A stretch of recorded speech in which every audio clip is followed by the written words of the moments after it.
Doubtnut पर आप पाएं कोटा के बेस्ट और टॉप टीचर्स जैसे एनवी सर, जीबी सर, आकांक्षा मैम की फ्री वीडियो लेक्चर्स। आज ही डाउनलोड कीजिए Doubtnut app. Hello everyone, last class में हमने human health and disease start किया था, जिसमें हमने सारी डिजीजेस कवर कर ली थी। जो डिजीज इंपॉर्टेंट थी नीड पॉइंट ऑफ व्यू से, वो हमने कवर की ली थी। आज उनमें से एक डिजीज मैंने छोड़ी थी जो इम्पोर्टेंट है, क्योंकि हमें डिटेल में पढ़ना है मलेरिया। हम ये कवर करेंगे और पढ़ेंगे एड्स। तो देखो, सबसे पहले मलेरिया है क्या। लास्ट क्लास में हमने प्रोटोजोअन डिजीजेस पढ़ा था। तो प्रोटोजोअन कॉज करता है मलेरिया, और ये पर्टिकुलर प्रोटोजोअन होता है प्लाज्मोडियम। प्लाज्मोडियम की बहुत सारी स्पीशीज होती हैं जो कि मलेरिया कॉज करता है, जैसे Plasmodium vivax, Plasmodium malaria, Plasmodium falciparum, जिसमें प्लाज्मोडियम फैल्सीपैरम एक काफी फेटल स्टेज को करता है cause. So basically, it is a malignant malaria caused by Plasmodium falciparum. एक malignant है, फैलता है। तो बेसिकली बहुत ज्यादा सीरियस कंडीशन ये होती है, फेटल होता है। फेटल मतलब it could lead to death. एक बहुत सीरियस कंडीशन मलेरिया के धीरे धीरे सारे आरबीसी सेल्स को रप्चर कर देता है, जिसमें इतना ज्यादा सीरियस हो जाता है पर्सन कि उसकी डेथ भी हो सकती है, उसको इजी ट्रीटमेंट नहीं मिल पाता। अब यहाँ पे देखो सारी चीजें लिखी हैं, तो हम इस पूरे कॉन्टेक्स्ट पे तब आएंगे जब पहले हम इसकी डायग्राम से समझ लेते हैं, फिर ये हमको इजी समझ आएगा। अब देखो, मैंने एक चीज बोली थी आपको प्रीवियस क्लास में कि जो मलेरिया है, ये एक वेक्टर बोर्न डिजीज है। मतलब ये एक पर्सन से दूसरे पर्सन पे कैसे फैलेगा, एक वेक्टर से। और ये पर्टिकुलर वेक्टर होता है फीमेल एनाफिलिस मॉस्किटो। अब देखो, ये मॉस्किटो सपोज ये इन्फेक्टेड है, इसके अंदर वो वाले प्लाज्मोडियम है जो कि मलेरिया कॉज करेंगे। तो अब जब इसी के थ्रू जब ये एक हेल्दी पर्सन को बाइट करेगा, तब जाके मलेरिया होगा। अब देखो क्या हो रहा है, इस पर्टिकुलर मॉस्किटो ने क्या किया, इस ह्यूमन को बाइट कर दिया। अब यहाँ पे एक क्वेश्चन बहुत ज्यादा पूछा जाता है कि स्पोरोजोइट्स क्या है। तो देखो, स्पोरोजोइट इन्फेक्टिव स्टेज है। इन्फेक्टिव स्टेज मतलब जब भी हमारी बॉडी में पैथोजन एंटर कर रहा है, तब हम कह सकते हैं उसने हमको इन्फेक्ट कर दिया है, हम अब इन्फेक्शन से गुजर रहे हैं। ठीक है, तो यही होता है ये स्पोरोजोइट। इस बाइट, जब ये मॉस्किटोज को बाइट करता है, फिर ये स्पोरोजोइट बॉडी के अंदर जाते हैं। तो स्पोरोजोइट्स फॉर्म में जा रहे हैं, इसलिए ये इसकी इन्फेक्टिव स्टेज है। अब ये स्पोरोजोइट्स कहाँ पे होते हैं, इस मॉस्किटो के सलाइवरी ग्लैंड्स पे। अब देखो, ये कितनी इंपॉर्टेंट चीज है कि यहाँ पे ये एक वेक्टर की तरह काम तो कर रहा है, लेकिन ये होस्ट भी होता है। उसके अंदर वो प्लाज्मोडियम आया कैसे, तो वो जो प्लाज्मोडियम है उसने किसको होस्ट बना लिया है, उसने मॉस्किटो को भी होस्ट बना लिया। फिर जब वो हमारी बॉडी के अंदर आ जाते हैं, तो यहाँ पे हमारी बॉडी भी होस्ट बन जाती है। तो इस पर्टिकुलर प्लाज्मोडियम के दो होस्ट होते हैं, एक मॉस्किटो और एक ह्यूमन। अब हम बाकी चीजें देखो आगे देखते हैं। अब क्या होगा, लेट्स सपोज यहाँ पे सलाइवरी ग्लैंड्स के थ्रू हमारी बॉडी में आ गए, तो ये स्पोरोजोइट सीधा के सीधा लिवर में जाते हैं। ब्लड की ट्रांसमिशन से ब्लड तो फ्लो कर रहा है, लिवर में यहाँ पहुंच गए। लिवर के सेल्स को बोलते हैं हिपैटोसाइट्स। अब यहाँ हिपैटोसाइट में क्या होता है, अगेन ये सेकेंड बहुत इंपॉर्टेंट चीज है ध्यान में रखने वाली, कि ह्यूमन में मॉस्किटो का एसेक्सुअल फेज होता है। अब एसेक्सुअल क्यों, अब यार हमारी बॉडी के अंदर आ गए, वो अपना जो सेल नंबर है इंक्रीज तो करेंगे, वो अपनी प्रोजेनी को आगे तो बढ़ाएंगे, रिप्रोड्यूस करेंगे, तभी तो बहुत सारे सेल्स को वो इन्फेक्ट करेंगे। लेकिन जब वो रिप्रोड्यूस करते हैं तो वो एसेक्सुअली करते हैं। और एसेक्सुअली यहाँ पे जो रिप्रोडक्शन होती है, उसके लिए एक वर्ड है जो कि एनसीईआरटी में नहीं दिया है, विच इज साइजोगोनी। अब सीजोगोनी क्या हो गई, फिर सीजोगोनी के थ्रू क्या हो गया, इन्होंने एसेक्सुअली रिप्रोड्यूस करने लग गए। ये स्पोरोजोइट रिप्रोड्यूस जब करने लगे, तो इन्होंने क्या बना लिया, सीजोन्ट। ठीक है, अब क्या होता है, ये सीजोन जब रप्चर करता है तो ये प्रोड्यूस करता है मीरोजोइट्स। तो देखो यहाँ पे यही हो रहा है, इस सेल्स के अंदर हेपाटोसाइट्स के अंदर उन्होंने एसेक्सुअली रिप्रोड्यूस किया, एक मास ऑफ सेल्स बनाया जिसको सिजोन्ट बोलते हैं। जब वो टूट गया तो इस तरीके से मीरोजोइट्स आ गए। अब ये जो मीरोजोइट्स है अगेन ऑब्वियसली ये ब्लड में के थ्रू आगे भी बढ़ेगा, तो अब ये एंटर हो जाते हैं आरबीसी सेल्स में। तो देखो यहाँ पे लिखा है parasite reproduce asexually now in the RBCs. अब ये आरबीसी में बढ़ने लग जाते हैं। अब ऑब्वियसली जैसे पहले हिपाटोसाइट्स में बढ़ रहे थे उसको रप्चर कर दिया, अब यहाँ पे भी वही करेंगे, आरबीसीज में बढ़ेंगे और उसको रप्चर कर देंगे। तो देखो ऐसे ही जब ये उसके अंदर एंटर हो गए, मल्टीप्लाई करते रहे, मल्टीप्लाई करके फाइनली आरबीसीज को भी रप्चर कर लिया। ऐसे ही एक स्टेज यहाँ पे भी बनती है, एक स्टेज जिसको बोलते हैं ट्रोफोजोइट। अब देखो ट्रोफोजोइट स्टेज क्या है, तो आरबीसी सेल्स में भी ये मीरोजोइट्स आ गए। अब यहाँ पे इसमें क्या हुआ, सिंपल आपको दिखा रहा है कि बढ़ गए और फिर रप्चर हो गया।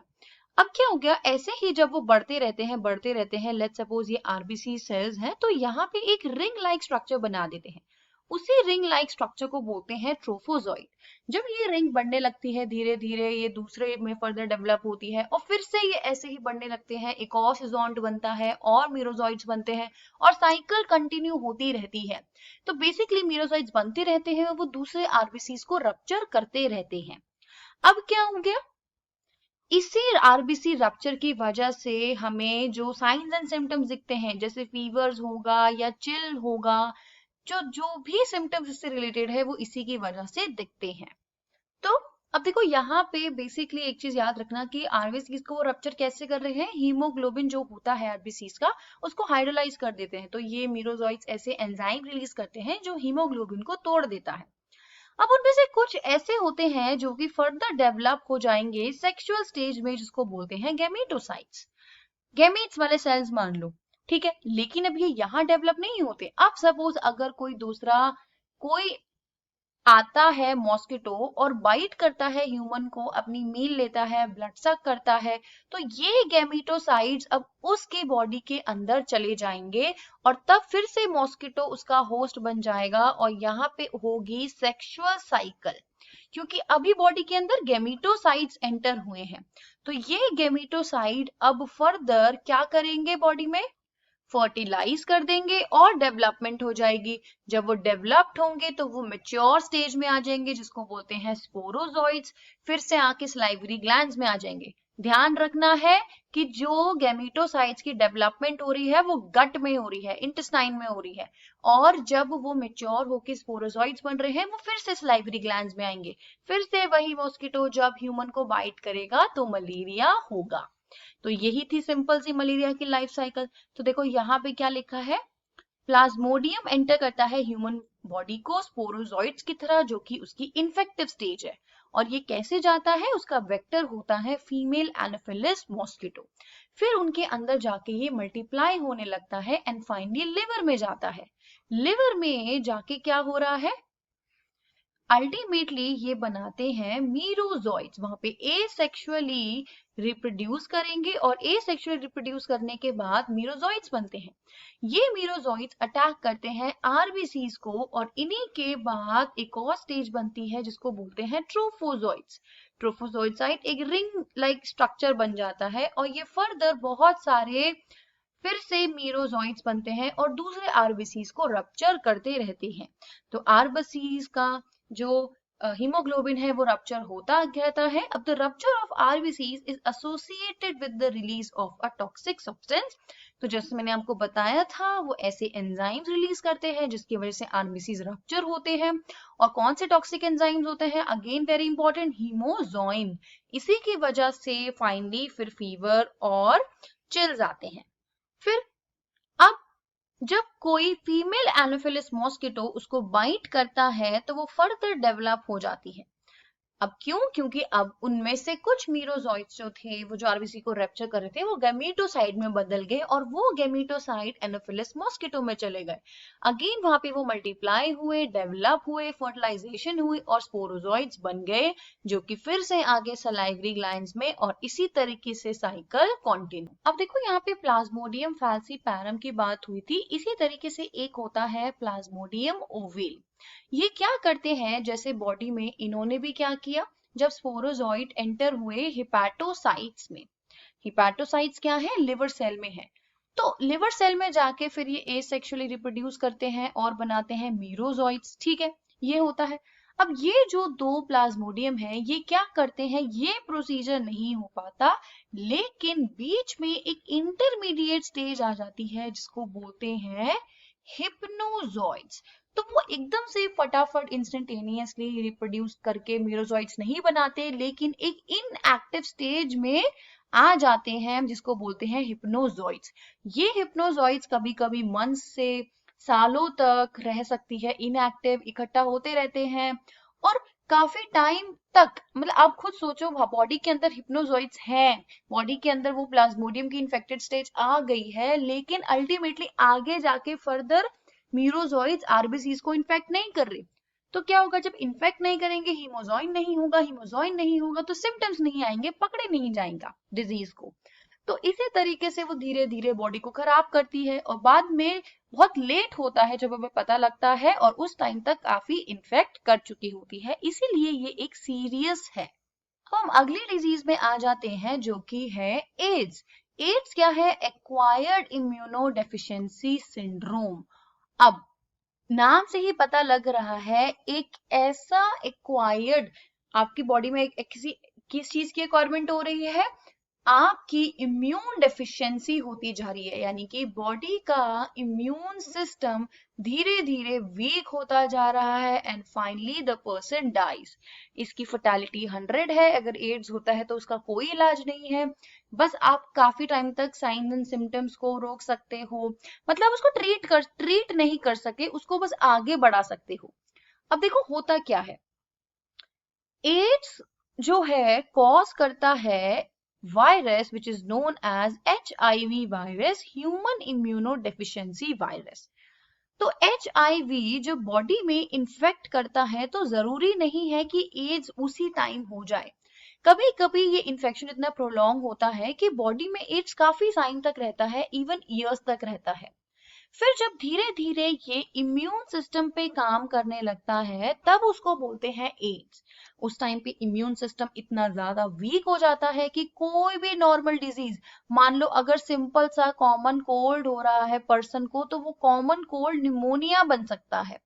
तो इतना ज्यादा इम्यून सिस्टम वीक हो जाता है कि सारी डिजीजेस लगती रहेगी, क्योर होता नहीं है, अल्टीमेटली पर्सन की डेथ होती है।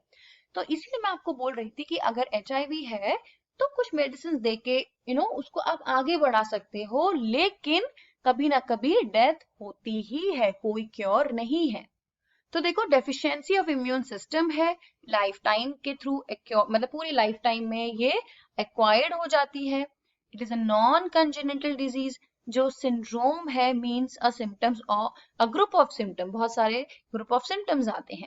सबसे पहले ये 1981 में देखा गया था। नाउ कॉज किससे होता है, ह्यूमन इम्यूनो डेफिशिएंसी वायरस। अब ये है एक ग्रुप ऑफ रेट्रोवायरस, तो ये रेट्रोवायरस एक ग्रुप ऑफ वायरस है, तो ये उस ग्रुप को बिलोंग करता है। ये वो टाइप का वायरस होता है जिसके एनवेलप में एनक्लोज होता है RNA। अब देखो ये खतरनाक क्यों होता है, इस रेट्रोवायरस का ये जो RNA जीनोम है ये सीधा के सीधा जिस भी होस्ट में जाएगा उसके DNA में इंसर्ट हो जाता है। तो होस्ट के DNA में इंसर्ट होने के बाद उसमें इनकॉर्पोरेट होने के बाद अपनी कॉपीज बढ़ाने लगता है और धीरे धीरे पूरी बॉडी इन्फेक्ट हो जाती है और ऑब्वियसली फिर एड्स हो जाता है, इम्यून सिस्टम बहुत वीक हो जाता है। अब ये होता कैसे है, हम पूरी लाइफ साइकिल देखेंगे। तो सबसे पहले ये फैलता कैसे है, सेक्सुअल कांटेक्ट से इन्फेक्टेड पर्सन से, या कोई नीडल्स यूज की हैं जो इन्फेक्टेड पर्सन में यूज हुई थी, कोई ब्लड के कॉन्टामिनेट प्रोडक्ट्स हैं। सिमिलरली कुछ लोग ड्रग्स लेते हैं, उनको पता नहीं होता कि वो सेम नीडल्स कितने लोगों को यूज हो रही है, मल्टीपल पार्टनर्स होते हैं, तो उन सब वजह से हो सकती है। और अगर मदर को है तो डेफिनेटली प्लासेंटा के थ्रू ये चाइल्ड में फैल सकती है। तो सेक्सुअल पार्टनर्स मल्टीपल है, ड्रग एडिक्ट है जैसे मैंने अभी बताया, रिपीटेड ब्लड ट्रांसफ्यूजन हो रही है, चिल्ड्रन जो कि HIV से ही पैदा हुए हैं जिनकी मदर इन्फेक्टेड थी। अब एक चीज ध्यान रखना है कि एड्स जो है वो छूने से नहीं फैलता है, फिजिकल टच से नहीं फैलता है। तो ऐसा नहीं है कि हम उनके संग उठेंगे, बैठेंगे, खाएंगे तो हमें एड्स हो जाएगा। वो सिर्फ और सिर्फ बॉडी फ्लूइड से, जैसे सीमन हो गया, ब्लड हो गया, उसके थ्रू फैलता है। तो ये एक बड़ी प्रॉब्लम है कि जो HIV पेशेंट्स हैं, एक तो वो क्योर नहीं हो पाते और उनको आइसोलेट कर देती है सोसाइटी। तो ये चीज नहीं होनी चाहिए, इसकी अवेयरनेस होनी चाहिए।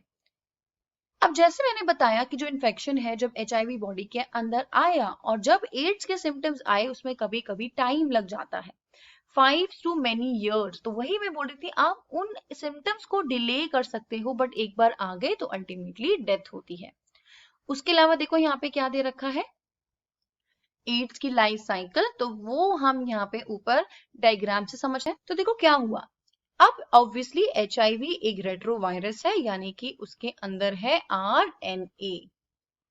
ठीक है, अब ये जब बॉडी के अंदर RNA है तो ये बॉडी के अंदर चले जाएगा। तो लेट्स सपोज ये क्या है, एनिमल सेल बनाया हुआ है। अब ये RNA अंदर आ गया, this is the viral RNA जो सेल के अंदर इंट्रोड्यूस हो गया। मैंने एक चीज बोली थी कि इनकॉर्पोरेट हो जाता है DNA के अंदर, और किस प्रोसेस से, उसको बोलते हैं रिवर्स ट्रांसक्रिप्शन। ठीक है, अब देखो क्या होता है, वायरल DNA प्रोड्यूस हो जाता है बाय रिवर्स ट्रांसक्रिप्शन। तो देखो यहाँ पे क्या होता है, वी नो कि DNA से हमें RNA मिलता है ट्रांसक्रिप्शन में, mRNA मिलता है ना, इसको ट्रांसक्रिप्शन बोलते हैं। लेकिन जब ये प्रोसेस फिर से बैक हो जाए तो उसको रिवर्स ट्रांसक्रिप्शन बोलेंगे, और वो एंजाइम होता है रिवर्स ट्रांसक्रिप्टेज। तो वो इस वायरल RNA को DNA में बना देती है। अब जब ये DNA बन जाएगा तो ऑब्वियसली ये होस्ट जीनोम के अंदर इनकॉर्पोरेट हो जाएगा। अब सेल तो डिवाइड होते रहेंगे, न्यूक्लियस में रेप्लिकेशन होती रहेगी। तो जब ये रेप्लिकेट होते हैं तो धीरे धीरे ये जो न्यू वायरल RNA बन जाता है। मतलब जब ये DNA हमारे DNA के अंदर इनकॉर्पोरेट होगा तो जब रेप्लिकेशन होगी तो उसके भी कॉपीज बन जाएंगे। धीरे धीरे उसकी कॉपीज बनते रहते हैं। एक टाइम ऐसा आता है कि उस वायरस के इन्फेक्टेड सेल्स बहुत सारे हो जाते हैं, वो मल्टीप्लाई होते रहते हैं एंड फाइनली पर्सन इन्फेक्ट हो जाता है। अब देखो ये एड्स वाला वायरस आता कैसे है, ये एंटर होता है जो बॉडी के मैक्रोफेजेस सेल्स हैं। अब मैक्रोफेजेस सेल्स हैं, वहां पे एंटर होगा RNA जीनोम जो है वायरस का, वो रेप्लिकेट हो जाएगा वायरल DNA में with the help of enzyme reverse transcriptase। तो बेसिकली रिवर्स ट्रांसक्रिप्शन हो रही है, RNA से DNA बना, और फिर जब वो वायरल DNA इनकॉर्पोरेट हो गया होस्ट DNA में तो धीरे धीरे वो रेप्लिकेट हो रहा और अपने बहुत सारे वायरल पार्टिकल्स बना लिए।